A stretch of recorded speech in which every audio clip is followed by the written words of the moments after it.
ក្រុមហ៊ុនអ៊ីនធឺណិតឈ្មោះ Google របស់សហរដ្ឋអាមេរិកបង្ហាញថាផ្ទៃដីនៅប្រទេសកម្ពុជាបច្ចុប្បន្នបាត់35គីឡូម៉ែត្រការ៉េទៅលើប្រទេសវៀតណាមបើប្រៀបធៀបទៅនឹងផ្ទៃដីដែលបានកំណត់នៅក្នុងឯកសារប្រវត្តិសាស្ត្រដែលតម្កល់នៅអង្គការសហប្រជាជាតិកាលពីពេលមុនយោងតាមការបង្ហាញរបស់ Google ផ្សព្វផ្សាយនៅថ្ងៃសុក្រទី1ខែមីនានេះបានឲ្យដឹងថាផ្ទៃដីប្រទេសកម្ពុជាបច្ចុប្បន្នមានទំហំតែ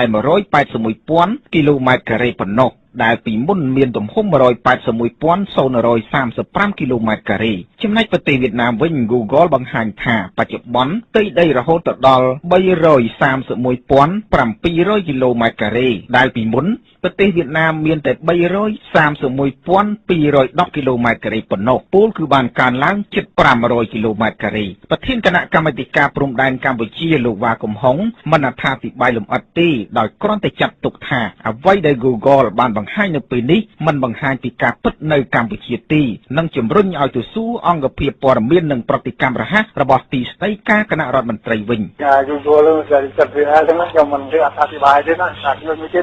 ខ្ញុំដឹងមានព័ត៌មានខ្លះវាគឺអត់ផ្លូវទេព្រោះយើង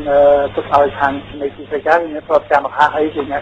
ឆ្លងទៅណាអ្នកនាំពាក្យអង្គភាពព័ត៌មាននិងប្រតិកម្មរហ័សនៃទីស្តីការគណៈរដ្ឋមន្ត្រីលោកទឹកសុធាមិនអត្ថាធិប្បាយដែរជុំវិញការផ្ទេរសំណួររបស់លោកវ៉ាកំហុងនេះដោយអះអាងថាលោកមិនមែនជាមន្ត្រីជំនាញបើគាត់អ្នកបច្ចេកទេសគាត់ឆ្លើយសុំទោសណាអរគុណច្រើនសមាជិកក្រុមប្រឹក្សាឃ្លាំមើលកម្ពុជាលោករងឈុនជំរុញឲ្យរាជរដ្ឋាភិបាលកម្ពុជាចេញមុខបកស្រាយចំពោះបញ្ហានេះជាមួយនឹងប្រព័ន្ធផ្សព្វផ្សាយ Google ដើម្បីបង្ហាញពីការពិតនៅបូរណភាពទឹកដីអាហ្នឹងវាត្រូវតែមាន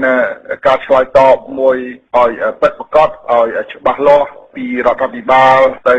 ក្រុមហ៊ុន Google ទាំងភាពចម្រូងចម្រាសនៃបូរណភាពទឹកដីរវាងប្រទេសកម្ពុជានិងប្រទេសវៀតណាមនេះលោកនាយរដ្ឋមន្ត្រីហ៊ុនសែនធ្លាប់ឡើងបំភ្លឺម្ដងហើយនៅក្នុងសភាកាលពីឆ្នាំ